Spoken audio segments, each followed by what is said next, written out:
Welcome to part two of understanding your pay stub. So this is a follow-up to last week's lesson. So if you haven't watched part one, definitely go back and do that now because some of this just isn't going to make sense without seeing part one. If you have watched part one, then let's move forward with this one. So last week we looked at a typical pay stub.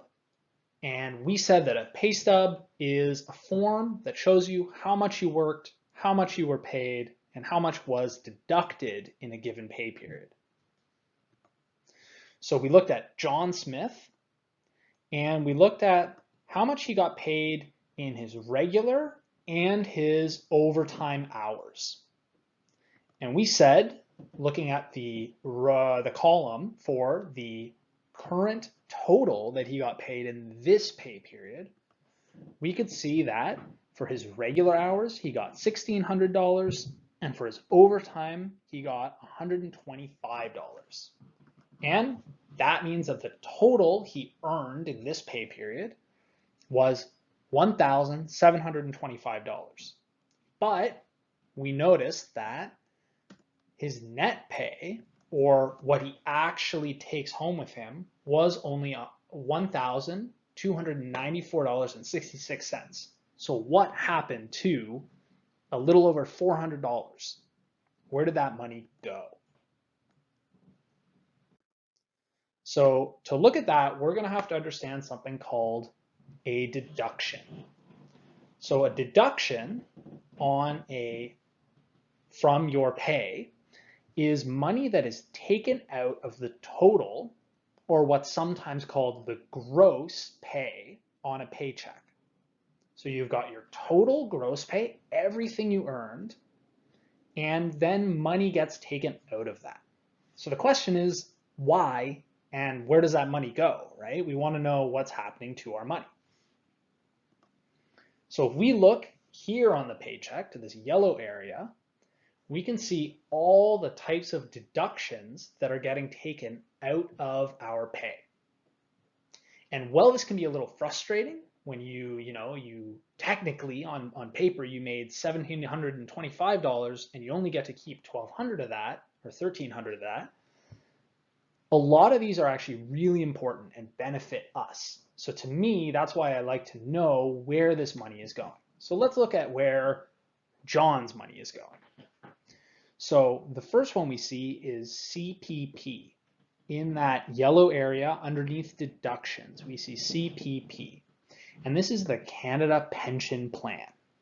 Now what the Canada Pension Plan is, and everybody who works in Canada has to pay into this, this is money that comes out of your paycheck every month, but it goes into your pension plan, a pension plan that is given to every single Canadian citizen. And what that is starting at 60 or 65, depending on when you choose to take it for various reasons, you can get money from the government every month because you've reached a certain age where it's expected that you might not be able to or want to work anymore. So you can retire and get that pension plan money that you've paid into. And even if you haven't worked a really fancy job or something like that, you are guaranteed a certain amount of money from the government. And this doesn't stop. If you live to be 105 years old or 120 years old even, you will keep getting this money from the government. EI, the next one. What does that stand for? That's employment insurance. So this money is going to a pool of money that is there for you if you lose your job for whatever reason. If you are out of a job for a while, you can start collecting employment insurance from the government. So this is really important for people who have bills to pay, have things to do, and if you lose your job for a while, it doesn't mean that no money at all is coming in. You can apply and collect employment insurance.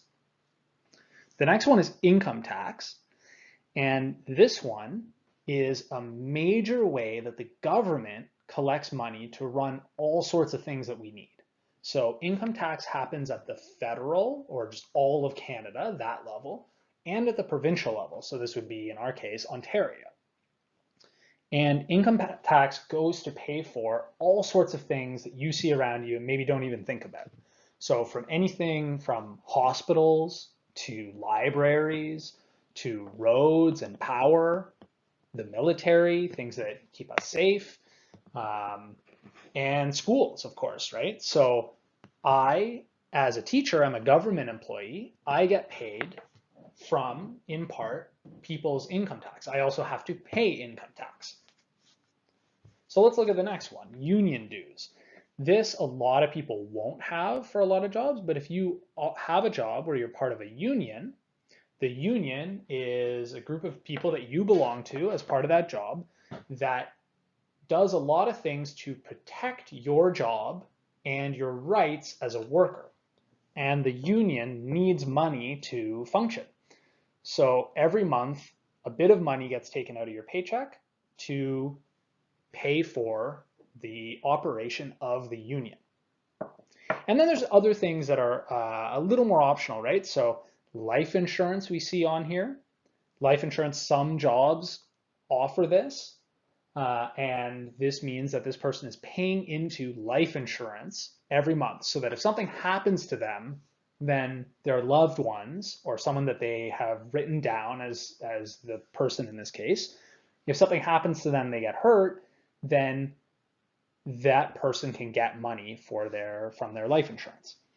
Long-term disability is if someone needs to stop working or work only part-time because of a long-term disability. Then, this is similar to EI in some ways. That person would be able to collect money because they've paid into long-term disability benefits. And Canada Savings Bonds is a type of saving that some jobs offer. This is a pretty rare one. I doubt you'll see this, but you can learn more about that on a website that I've actually linked in this lesson. So when we look at this, and we wonder how much comes out of our paycheck for each of these amounts, we can see that in the column on the right, that current total column.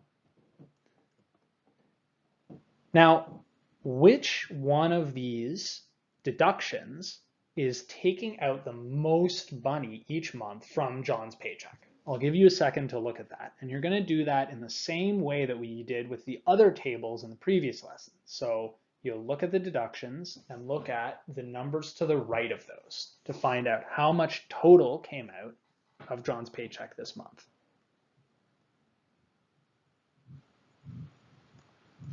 So in this case, if you said it was income tax, you were right. So $305.90 came out of John's earnings for this month to pay for income tax.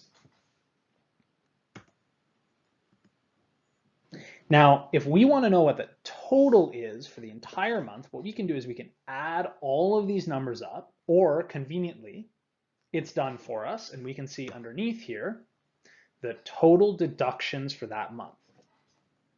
So now if we want to know how much does John actually get to take home of that $1,725, what we have to do is we have to look at his current total, his total for that month, and take away those $430.34 of deductions, which gives us his net pay, which is $1,294.66. There's one last thing that we see here on this pay stub that we haven't talked about. We've talked about every other area other than this. And those are those columns, the column on the right where it says year to date, and those other ones where it says YTD gross, YTD deductions, and YTD net pay. So YTD in this case just stands for that year to date, YTD. And in this case, these are telling us up until this point in the financial year, in the fiscal year, what has John, in this case, paid in various deductions? What has he made in total? and what has he actually gotten to take home after taxes, after all that stuff is taken out. So if we look at the bottom left corner of the screen, we can see YTD gross. So his gross pay, if we remember, is the total he earned before deductions. He got paid $39,675 for all the work he's done so far in the year. His total deductions, YTD, year-to-date deductions, up until now in the year have been almost $10,000. And his net pay, so that would be his gross pay, his total pay, minus the deductions, is $29,777. And if you're curious about year to date, up until now, all the different deductions that add up to that $9,000, you can look at that column on the right where it says the different deductions and the amount that was deducted there. So your job now is, just like last week, again to look at Juan Carlos's earning statement, his pay stub, and to answer a couple questions that are this time going to involve deductions. And you'll notice that the deductions are a little simpler than on the example we did. There aren't as many of them, but one thing you can see is that Fed tax and income tax have been separated under the deductions. And Fed tax would just be federal tax, and then income tax would be provincial income tax in this case. So take a minute to look at those, look at the pay stub that you've got here and answer those questions.